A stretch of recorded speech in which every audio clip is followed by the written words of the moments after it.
What's Hello, going on, man? hello. What's going on? Good. So first thing I want to ask you is, hold on. First thing we want to know, we you came on the scene with a record, Uber Everywhere. Yeah. How did that come? Well, first I had dropped I Want. I dropped I Want on SoundCloud. I begged my older brother to drop the record for me. I was actually staying in San Diego at the time when I wrote I Want, and I was staying on my homie couch.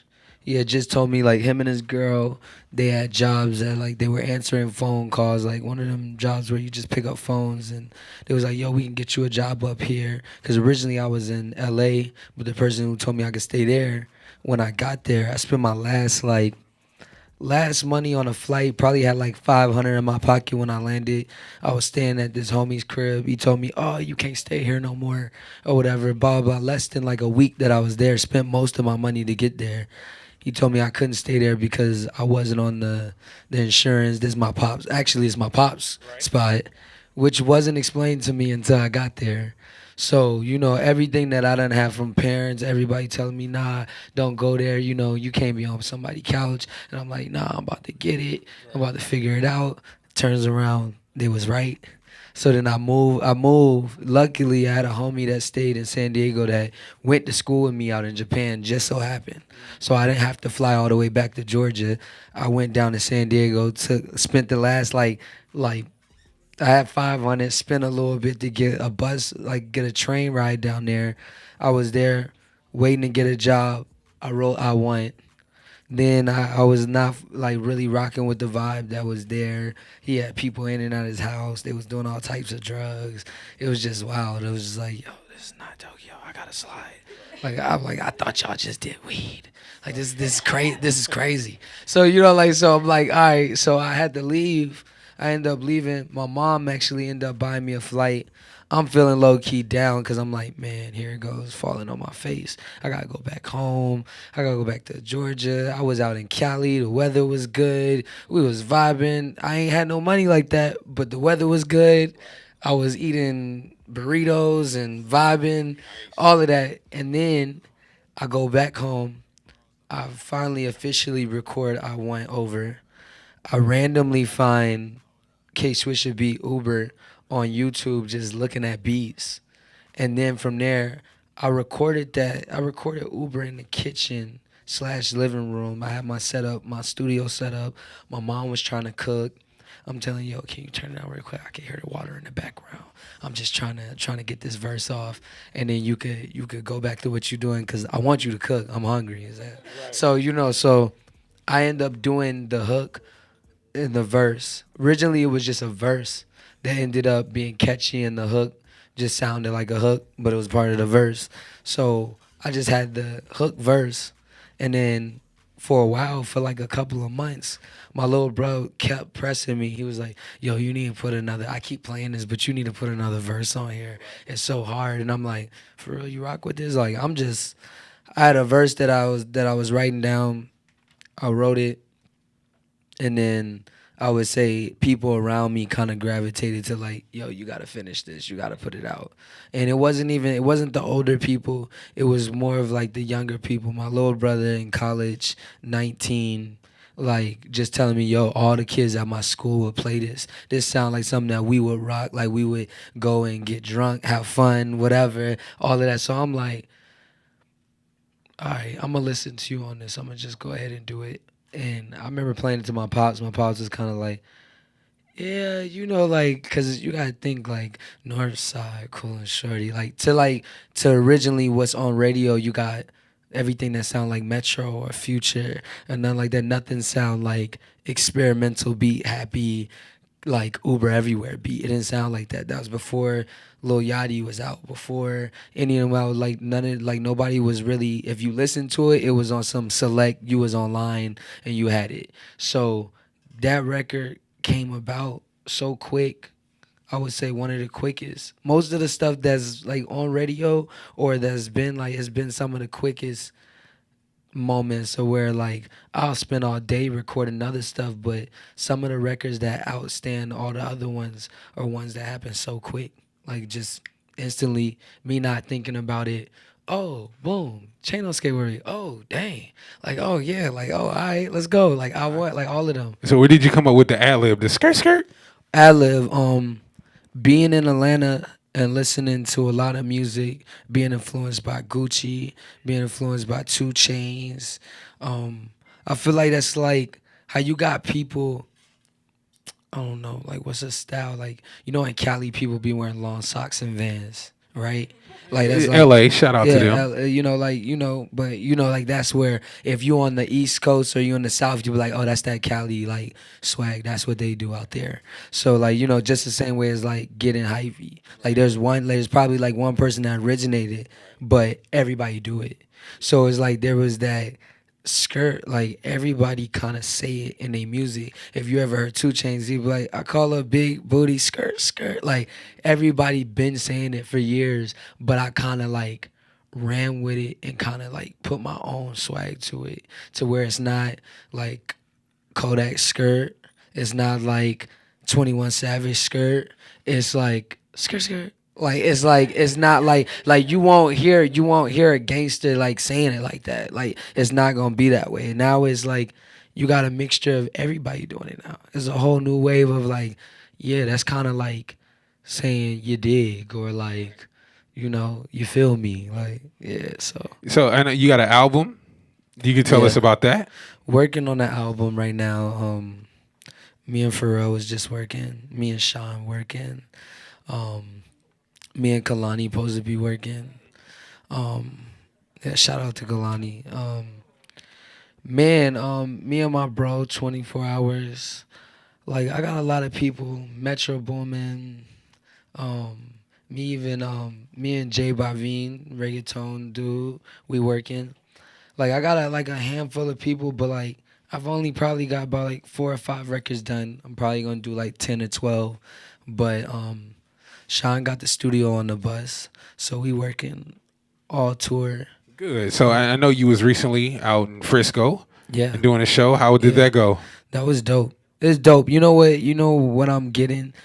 Every time that I go on someone's tour, I gain another certain fans. And Sean, if people that been fans of Big Sean, they're fans of Kanye, Travis, good music, finally famous, like that whole umbrella of that. So here you go. Lil Tokyo coming on tour with Big Sean, and you got a lot of fans that are like super. I want to hear lyrical. I want to hear this. I want to hear that, or I want to hear Janae and Sean. And then you got Tokyo coming out super turn. So it kind of throw them off a little bit when I first come out there. So like that's what I'm like every night.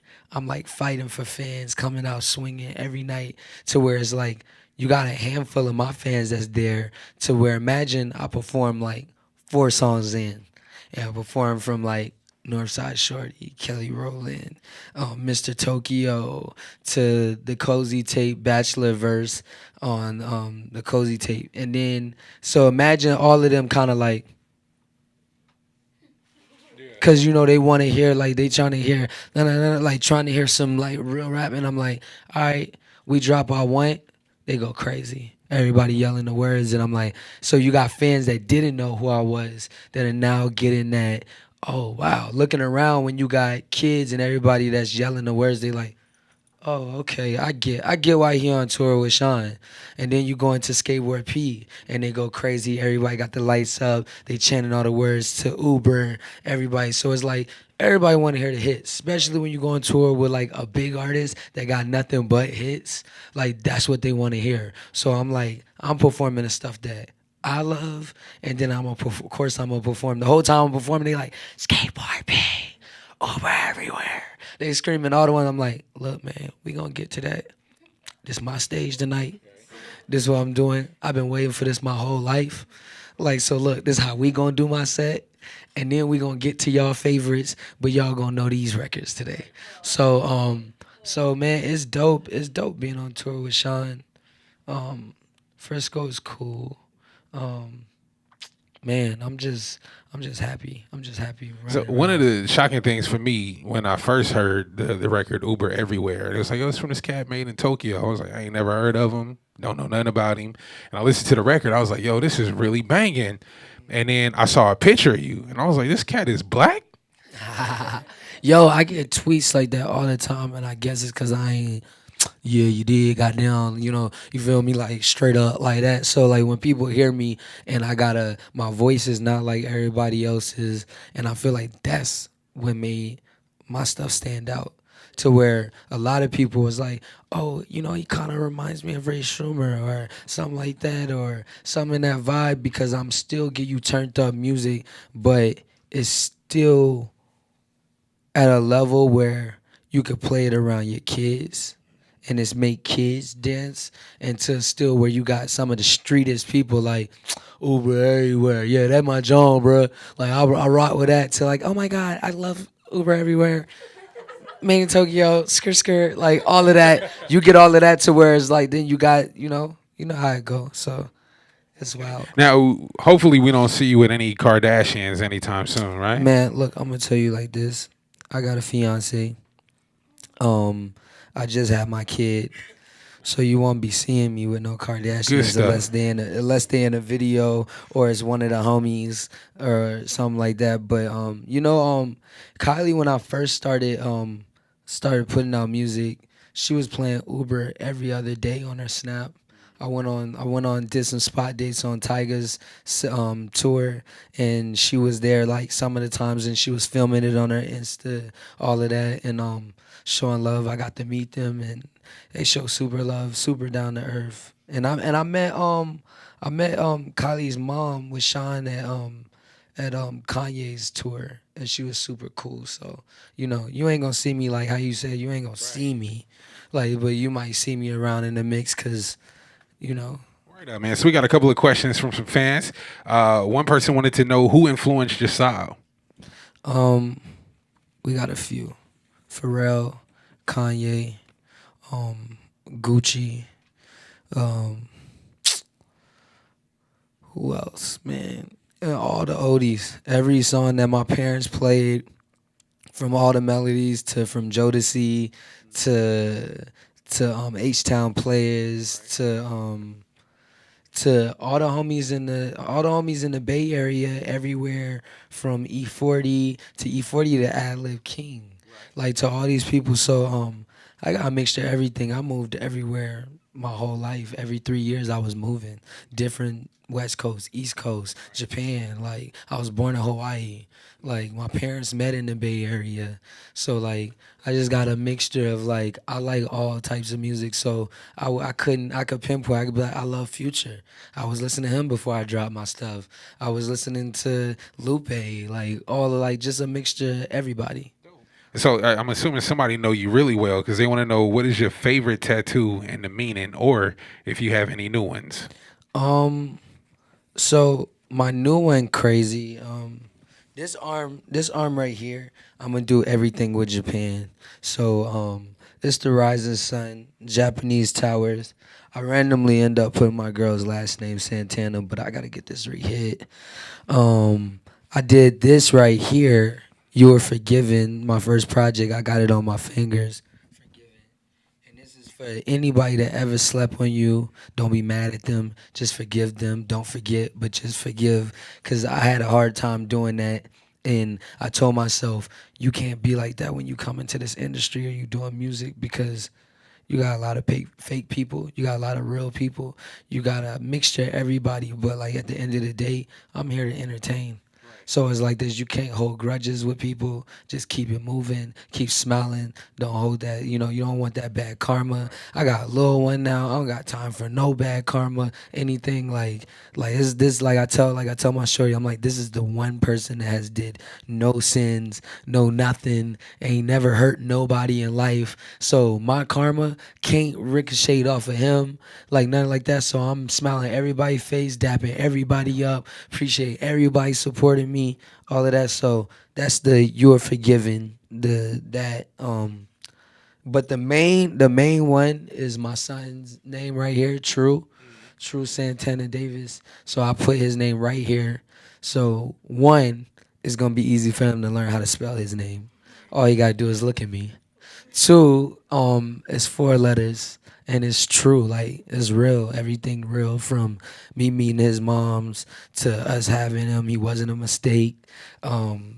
Like to everything that I've been doing this year, every year, everywhere that I've been keeping everything the way I was raised was to keep everything true. If you keep it 100, you ain't got to worry about nothing. So, All right, so I got a last question for you. It's a two-part question. What does your necklaces mean? And then somebody wanted to know how much did they cost? oh, so I'm gonna say they over 20K. I'm gonna just put that right there. Anyways, it's like this. Like let's get past that. Like this. Like these are my logos. These are the logos for Private Club. My whole game, my whole squad. My brother, 24 Hours, Sama Slims. My name Finn, Noah. My whole gang. Kind of like you got your Taylor gang or you got your ASAP Mob. Like this is my squad. So it's like I told myself I wasn't gonna get nothing crazy or get a figure of me or something like that iced out. First, I'm gonna put some money into my logo so people will take it more serious. To how you see those Rockefeller chains or you see the good music chains. Like I want people to kind of like get that this made in Tokyo, this Private Club. This is what it is. So what else? How better to do it than putting some racks behind that and making it shine. Good stuff, man. Well, hey, y'all make some noise for Made in Tokyo. And we're going to have you guys line up right outside this door. We're going to take some pictures and stuff like that.